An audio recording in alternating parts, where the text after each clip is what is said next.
ang karugtong na mga kwento ng buhay sa Barangay Love Stories.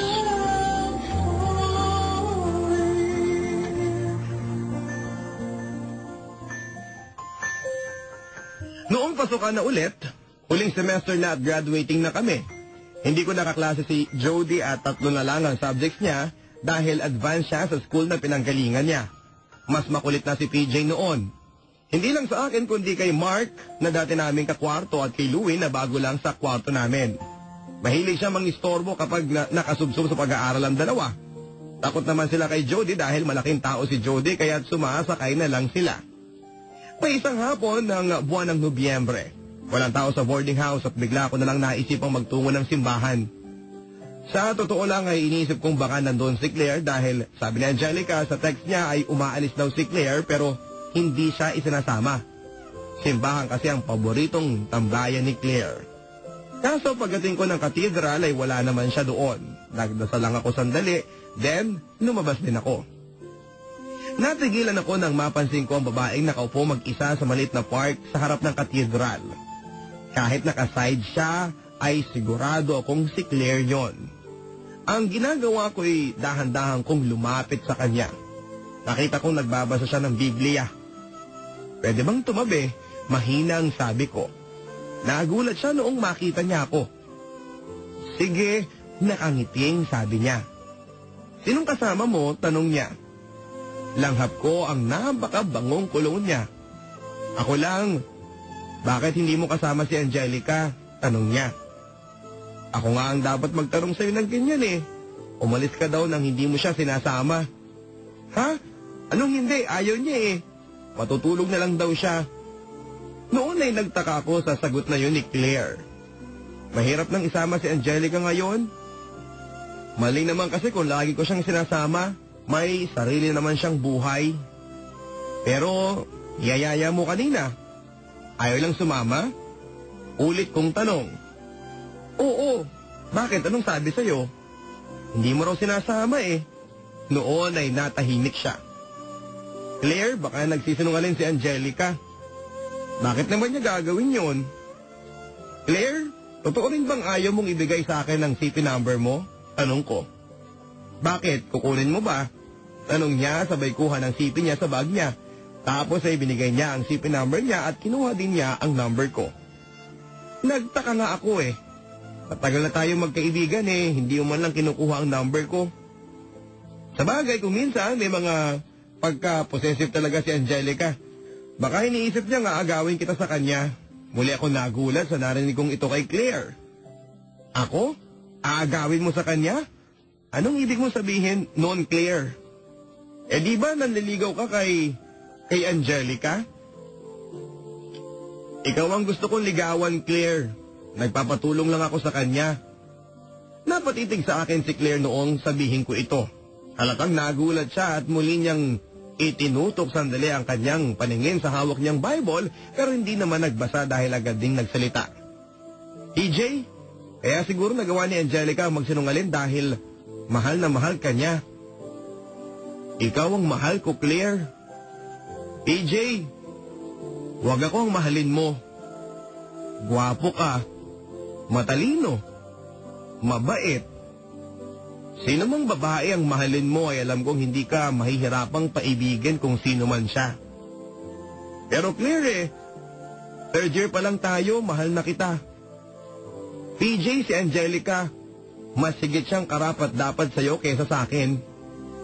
Ano bang ayaw mo sa akin, Claire?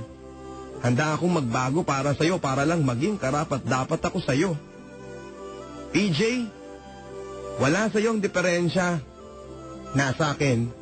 Sagot niya, saka mabilis niyang sinilid ang kanyang Bible sa kanyang bag, saka tumayo. Claire, PJ, maniwala ka sa akin. Iba na lang ang mahalin mo. Hindi ko magagawa yun kasi ikaw ang mahal ko. Noon ay muli siyang humarap sa akin at ang sabi niya, may mahal na akong iba, PJ. Marami lang kaming problema ngayon at mahal ko siya. Sino siya? Tanong ko. Malalaman mo rin, basta ang mahalaga, PJ, ibaling mo na lang kay Angelica ang pag-ibig mo. to say I'm not gonna miss you,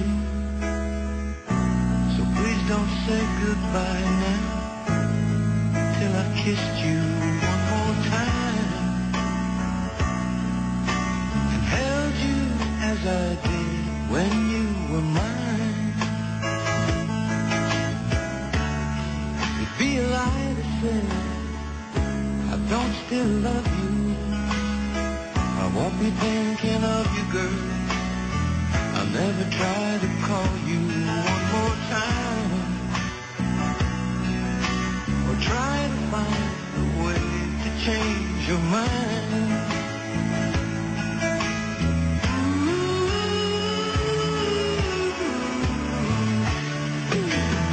You don't love me anymore. Oh, baby, you don't love me anymore.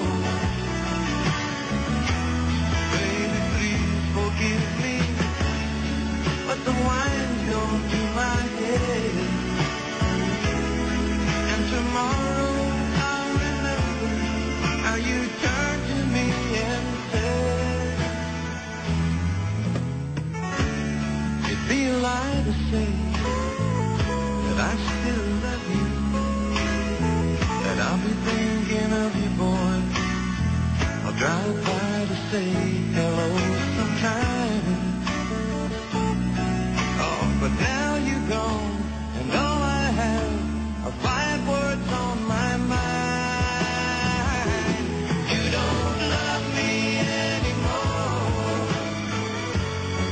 Oh, baby, you don't love me anymore. Baby, please forgive me, but the wine's gone to my head, and tomorrow I'll remember how you turned to me and said, ooh, you don't love me anymore. Oh, baby, you don't love me anymore. I'll have to face it, you don't love me anymore. Oh, baby, you don't love me anymore. Oh, it hurts so bad, but you don't love me anymore. Oh, baby, you don't love me anymore. Iniwan ko si Claire noon sa harap ng katedral. Bago umalis ay napatitig ako sa simbahan at sa loob-loob ko ay isang tanong sa Diyos ang nasambit ko. Ano bang gusto mong mangyari? Bakit ayaw mo siyang ibigay sa akin? Parang gusto kong umiyak noon at paglabas ko ng gate ng simbahan ay 2 bakla ang nakasalubong ko. Yung isa ay short hair at yung isa ay long hair na naka-makeup pa. Agad ko ring iniwas ang tingin ko sa kanila nang mapansin nilang sa kanila ako nakatingin.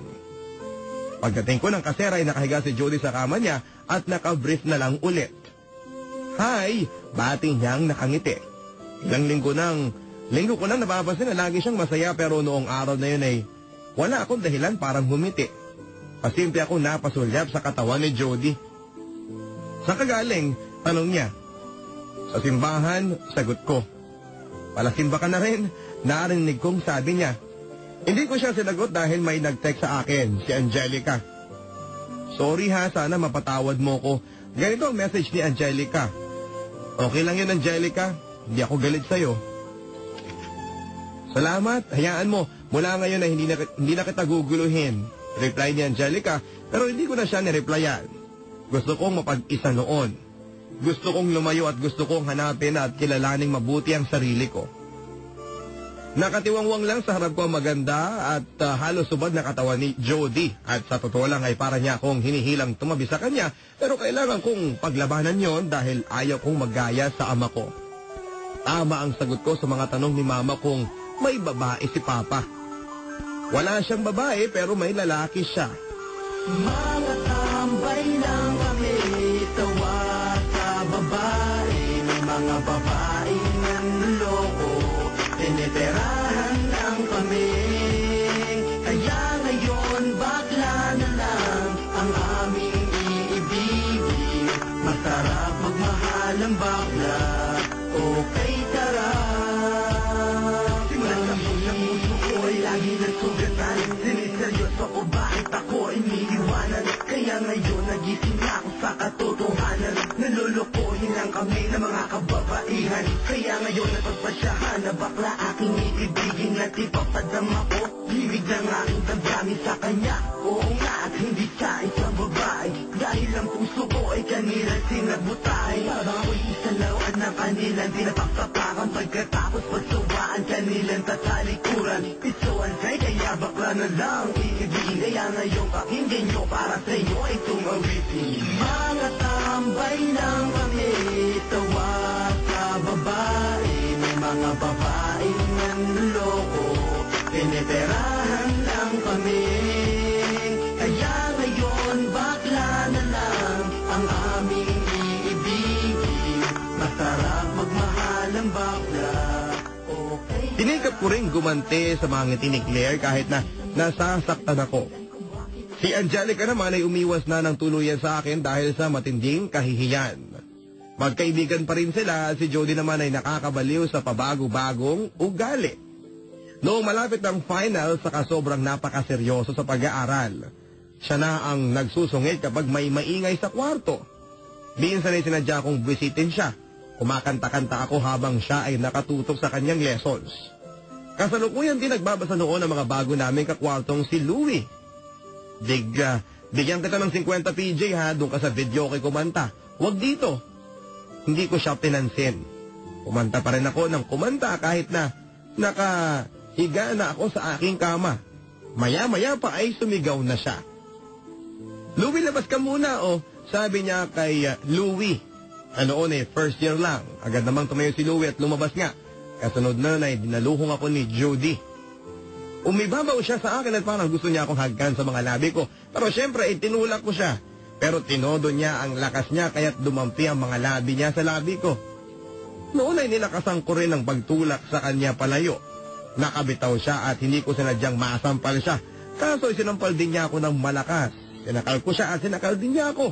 Hindi na ako makahinga kaya't bumitaw ako sa pagkakasakal sa kanya. Bumagsak siya sa ibabaw ko at nagsalita siya. Lubayan mo na si Claire, PJ. Akin na siya, sabi niya. Nakadapa siya noon pero ang kanang braso niya ay nasa dibdib ko. Akin na siya, akin lang siya, ulit pa niya. Paano nangyari yon? Di ba hindi mo siya gusto? Noon ay tumayo siya at bumalik sa table ko kung saan siya nagli-review. Marami kang hindi alam, tol. Basta huwag mo siyang guluhin dahil akin na si Claire. Ay, isa ka. Aking mahal. May balak kang ang gawin siya. Tsura pa lang sa'kin lamang din na gawan mo siya. Siguradong wawagin ka. Nakikiusap ako sa'yo, nagmamakaawa. Harin mo na ang lahat sa akin, wag lang siya.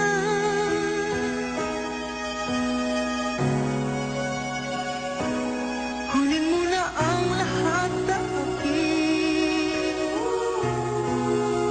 Wag lang ang aking mahal. Wag lang ang aking mahal. Alam kong kaya kong paibigin siya. Sa aking maagaw siya. Usap ko sa'yo, mamahal ka na lang ng iba. Mamahal ka na lang ng iba. Kunin mo na ang lahat sa akin.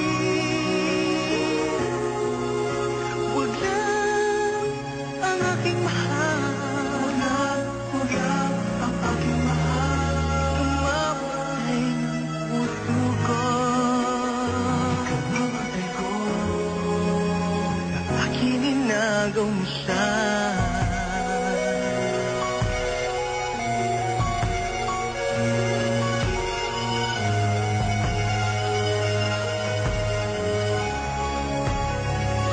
May pagkikilala ko sa'yo, kasing ganda na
Wala akong gustong gawin kinabukasan kundi ang makausap si Claire sa nangyaring yon.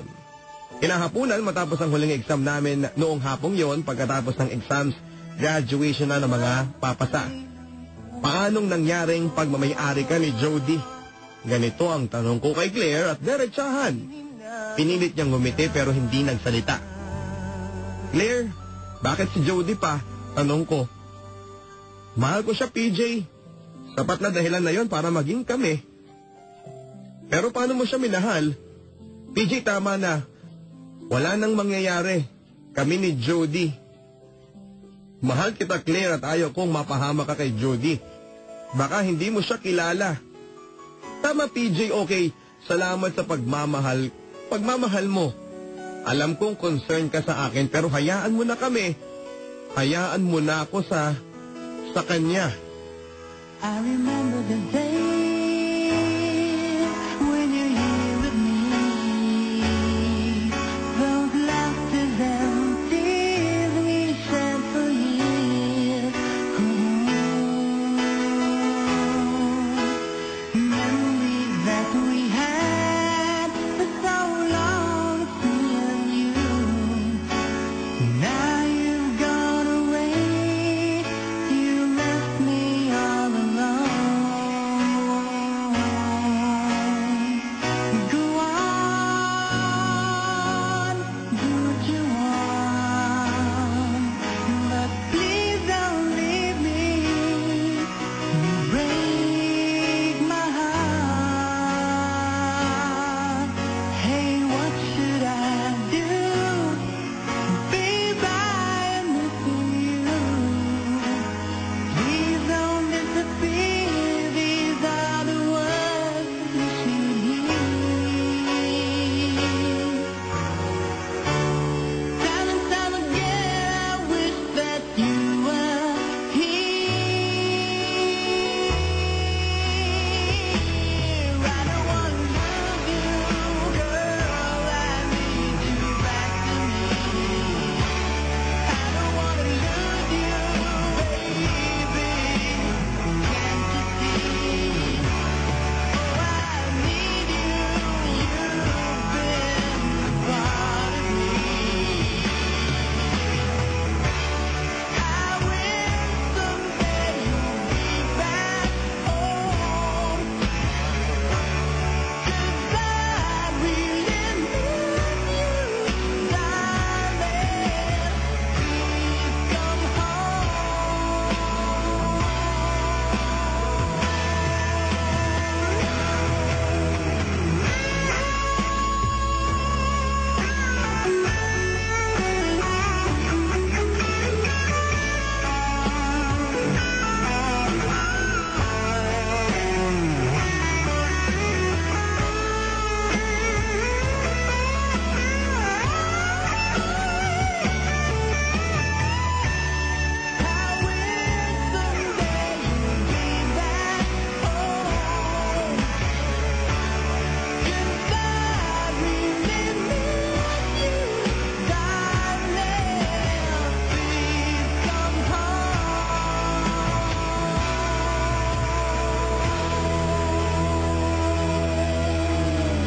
Sumapit ang graduation. Nakita ko pa si Claire at si Jody na masaya sila. Si Angelica hindi pa rin makatingin sa akin. Natapos ang graduation, natapos na ang aklat ng buhay ko kung saan ay kasama sila. Iyon ang akala ko pero biglang dumating si Claire sa boarding house ko habang nagkakasayahan kami kasi naghanda rin ako sa boarding house. Ikinagulat ko ang pagdating ni Claire. Mag-isa lamang siya. Gusto lang kitang makausap, malungkot na sabi niya. Halatang pagod na siya at inaantok. Pasok ka muna, kain ka muna. Hindi na PJ, busog pa ako, sabi niya. Okay. Tungkol saan ba yan? Sana sa lugar na tayo lang dalawa kung pwede. Doon sa harap ng katedral. Noon nga papadudo tayo sumakay kami ng tricycle. Medyo madilim na noon pero pinili ni Claire sa lugar kung saan may sapat na liwanag. PJ, hindi lang talaga ako matahimik eh. Alam kong nasaktan kita. Alam kong maraming tanong sa isipan mo kung bakit si Jody. Bakit si Jody ang biglang mahal ko at kung bakit sinabi ko sa'yo na mas karapat dapat si Angelica para sa'yo kaysa sa akin? Claire, okay na ako, tanggap ko na. Hindi PJ eh. Hindi rin lang ako matatahimik hanggat hindi mo nalalaman ang dahilan. Sabi niya sa kanya binuksan ang bag niya at isang envelope na mga litrato ang nilabas niya. Galing kay Jody ang mga pictures na to. Pwede mong tingnan lahat ng yan, sabi niya. Noon ay kinuha ko naman at pinagbasdan ng mga litrato at sobrang pagkakagulat ko sa unang litrato pa lang. Si Claire at hubad at may kayakap na lalaki. Mas malaswa pa ang mga sumunod na litrato. Yan ako noon, PJ. Narinig kong sabi niya. Sino tong lalaki? Mahinang tanong ko. Si Jacob yan. Pinsan niya ni Jody. Pero hindi ko alam na magpinsan sila. Hindi ko rin naratandaang nagkita na kami ni Jody noon. Bakit nasa iyo ang mga ito? Bakit mo pinapakita ang mga litrato sa akin? Para malaman mo maruming babae ako noon. Teka, sa kabila ng mga pictures na ito, Claire, bakit gusto ka pa rin ni Jody at bakit kayo na? Ginamit ni Jody ang mga pictures na yan para maging kami. Tinapot niya ako na ikakalat niya ang mga yan kapag tinanggihan ko siya. At natakot ka naman. Nagbago na ako, PJ. Tinalikuran ko na ang dating ako. Naniniwala ako pero hindi ko mapapatawad si Jody sa ginawa niyang pananakot sa iyo para nang mapunta ka sa kanya. PJ, mahal ko na rin si Jody eh. Ano? Mahal ko na siya. Dahil alam niya ang nakaraan ko pero mahal pa rin niya ako sa kabila ng lahat. Baka gagamitin ka lang niya, Claire. Hindi, PJ. Naniniwala ako sa kanya. Ibininyag din niya sa akin kung anong klaseng tao siya. Kung bakit ibang ugali niya kung minsan dahil may isang bagay din sa buhay niya na gusto niyang takasan pero hindi niya magawa. Si Jody, PJ ay naghahanap din lang ng taong makakatanggap sa kanyang pagkatao at ako yon. Anong pagkatao? Bakit? Ano bang sekreto ni Jody? Para sa ikakatahimik mo ay sasabihin ko sa iyo, PJ. Si Jody ay anak sa pagkadalaga ng isang dapat na magmamadre. I was the lonely one, wondering what went wrong. Why love had come and left me lonely. I was so confused, feeling like I'd just been you. Then you came to me, and my loneliness left me. I used to think I was tied to a heartache that was a heartbreak, but now that I found you, even the nights are better. Now that we're here together, even the nights are better since I found you. Even the days are brighter when someone you love beside you. Even the nights are better since I found you.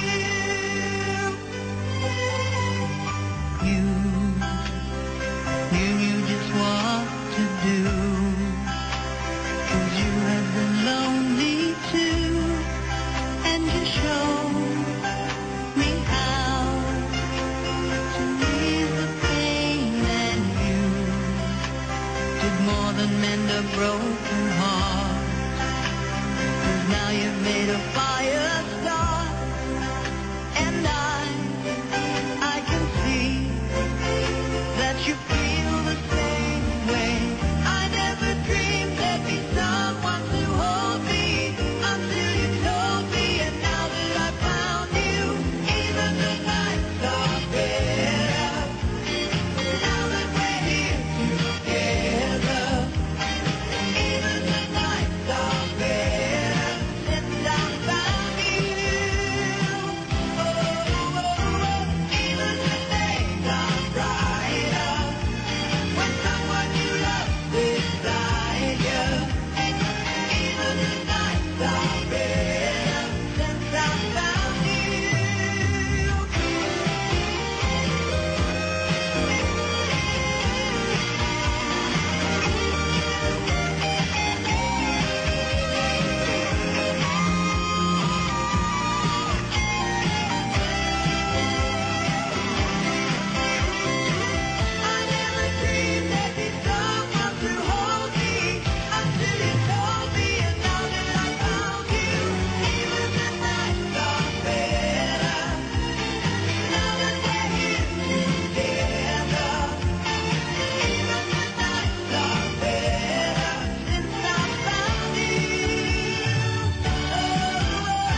ang karugtong na mga kwento ng buhay sa Barangay Love Stories.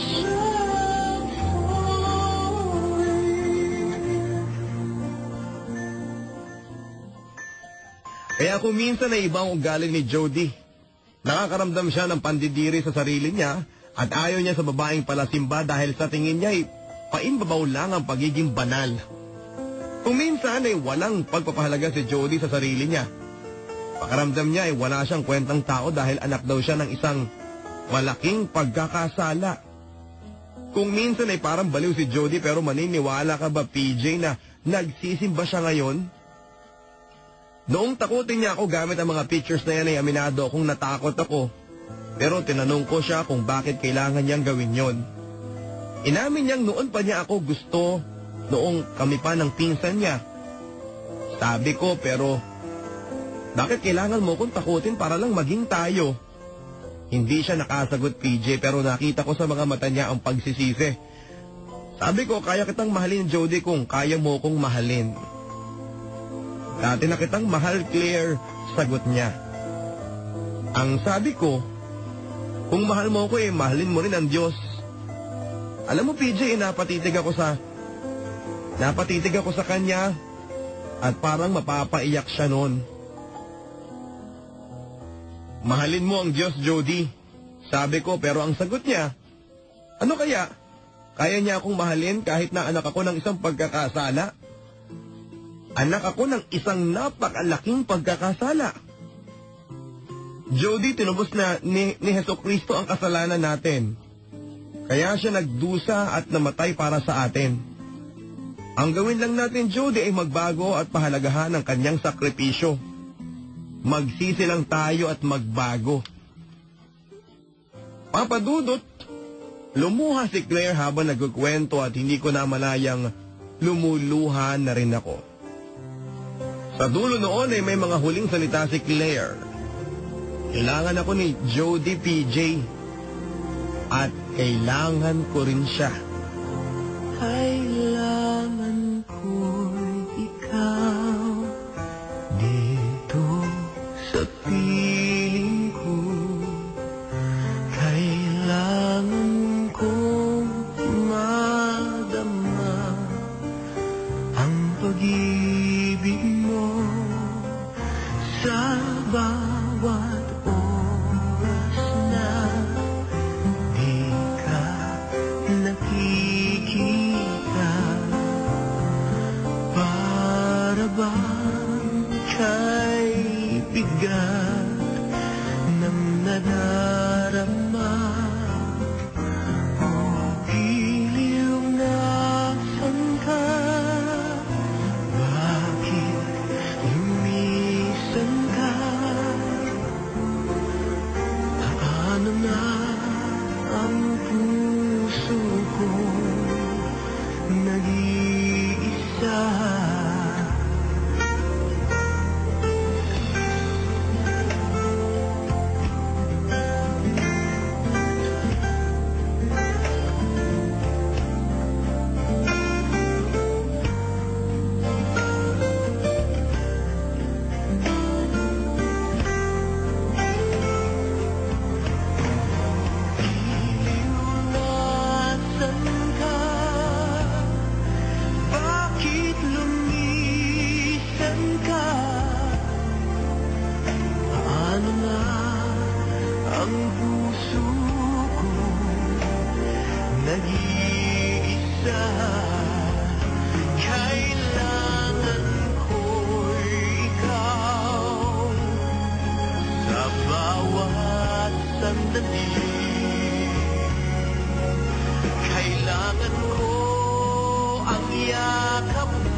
Sa tulong ng ninang ko na nasa HR ng isang hotel sa Maynila ay agad ako nakapagtrabaho.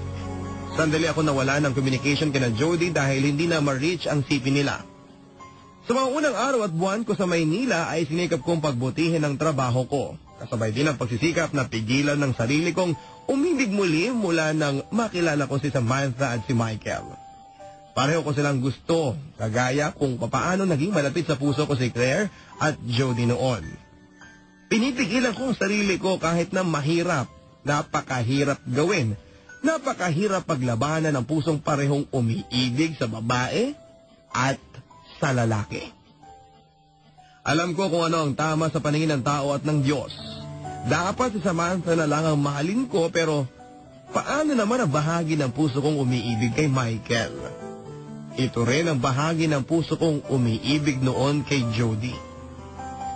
Si Jody noong September 2011 ay bigla na lang nagpa-add ng kanyang bagong Facebook account sa Facebook ko. Nasa Australia na pala siya at syempre, na-confirm ko naman agad-agad ang kanyang friend request. At ang unang message niya sa akin ay, pareho kami magtagpo online. Kumusta tol? Ikakasal na ako sa December. Uuwi kami dyan para magpakasal. Sinagot ko naman siya ng isang tanong. Sinong mapapangasawa mo? Si Claire, nandito rin siya pero diyan kami ikakasal. Napangiti ako sa nabasa kong sagot ni Jody. Congrats ha, reply ko na may kasamang smiley. Nagulat lang ako sa naging reply niya. Tol, ikaw ang best man ha, sabi niya. Hindi ko na malayang itype ang mga salitang tama ba yun. Bakit ayaw mo? Mabilis niyang reply. Hindi ako napasagot kaagad at maya-maya pa ay nag-message ulit siya. Tol, nakatagpo na ako ng mga kaibigan dito. Ganon din si Claire pero ikaw lang ang nag-iisang kaibigan ko na lubos na nakakakilala sa amin ni Claire. Kaya para sa amin ni Claire, ikaw talaga ang best. Kaya naman huwag mo na kaming tanggihang maging best man ka. Dapat ikaw yon sa kasal namin. A million times or more I thought about you. The years, the tears, the laughter, things we used to do are memories that hold me like a sunny day.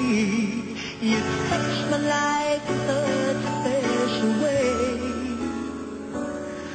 I miss the way you ran your fingers through my hair.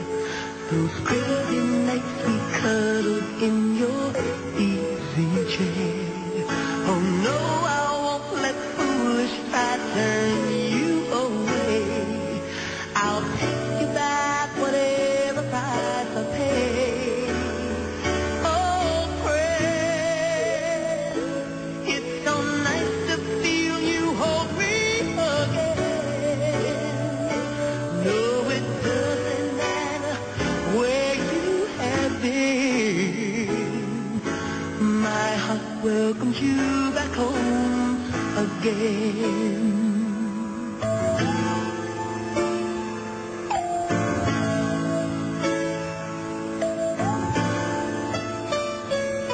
Remember those romantic walks we used to take.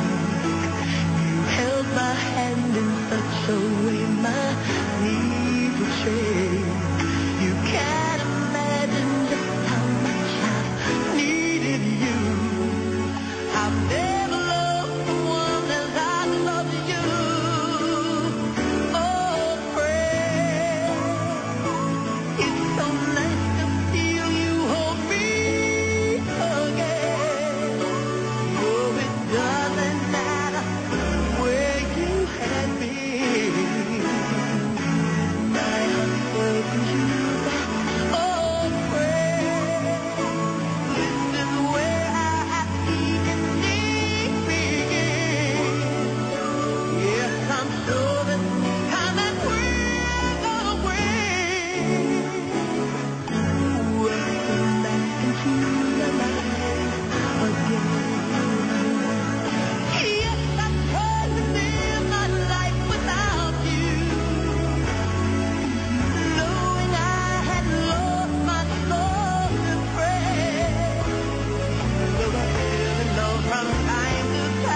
November 2011, noong dumating si Claire at Jody, tinawagan ako ni Claire upang alamin ang size ng barong na gagamitin ko. Sinabi ko naman at masaya si Claire noong nag-usap kami. Pero ako ay lumuluha. Hindi ko alam kung bakit. Kung masaya ako o malungkot dahil ikakasal na sila.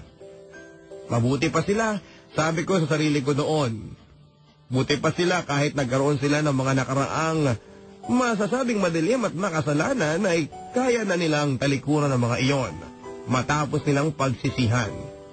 Pwede silang magbago ora mismo at ang pag-iibigan nila ang magsisilbing tanglaw para sila ay maging mabuting tao. Eh ako, paano ako magiging mabuting tao kung hindi naman normal ang puso ko? Sabihin na nating ligawan ko si Samantha ngayon. Mamahalin niya ako at magiging kami at magpapakasal kami. Magkakaroon ng mga anak, magagawa ko bang isang tabi at talikuran ng bahagi ng puso kong nag-aasam para kay Michael? Teacher ang aking ama at tinanggihan ko ang suggestion niyang maging teacher din ako dahil ayaw ko maging kagaya niya ako, kaya ako nag-HRM. Marami kasing tukso kapag teacher ka at alam kong naiwasan ko yung bagay na hindi naiwasan ni Papa. Teacher pa siya at alam kong delikado ang magkaroon ng relasyon sa kanyang estudyanteng lalaki, pero bakit hindi niya naiiwasan? Ako hanggang ngayon ay naiiwasan ko. Bukas iiwas ulit ako. Pipilitin ko din bukas makalawa pero hanggang kailan? Ikakasal na ang 2 taong nagkaroon ng pitak sa puso ko. Sina Jody at Claire. Ako, baka next year pa. 2013 o 2014. Madali lang naman ako makatagpo ng babaeng pwede kong mahalin dahil maganda naman ang trabaho ko at may itsura naman ako. Pero kung sino man ang babaeng yon na makikilala ko, ngayon pa lang ay naaawa na ako dahil makakasal siya sa isang taong hati ang puso. Kalahating lalaki at kalahating babae.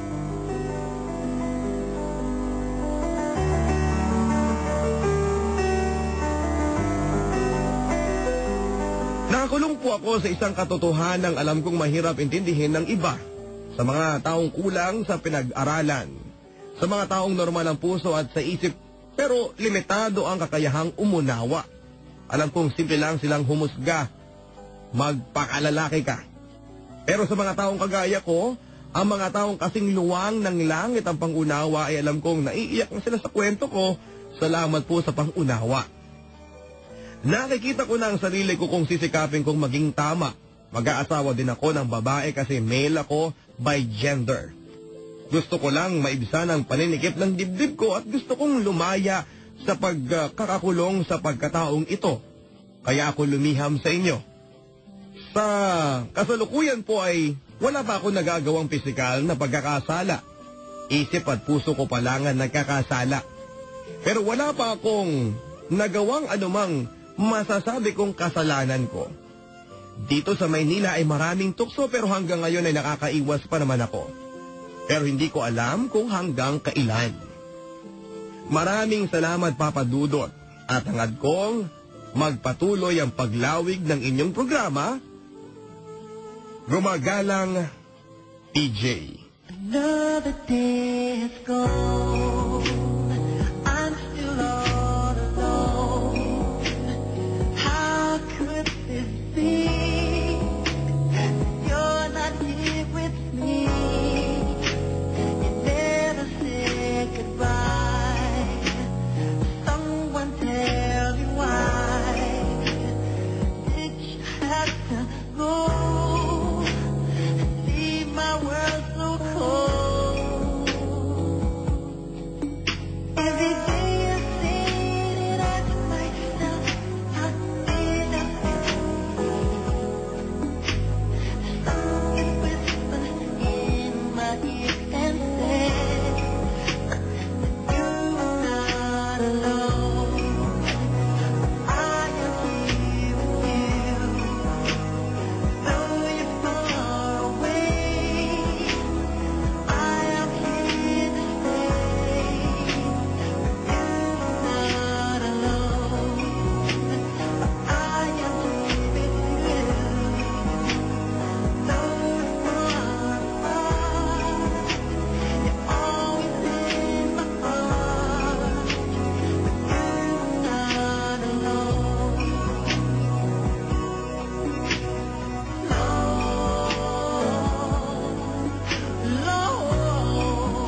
Maraming salamat mga kabarangay sa inyong pagtutok po sa kwento ng pag-ibig, buhay at pag-asa ng ating kabarangay na si PJ na tahasan pong umamin sa ating programa.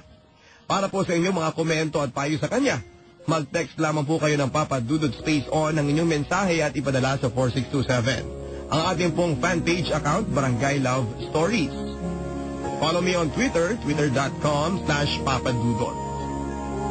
Hanggang sa muli sa mga kwento ng pag-ibig, buhay at pag-asa sa nangunguna, Barangay Love Stories. Pagsikat na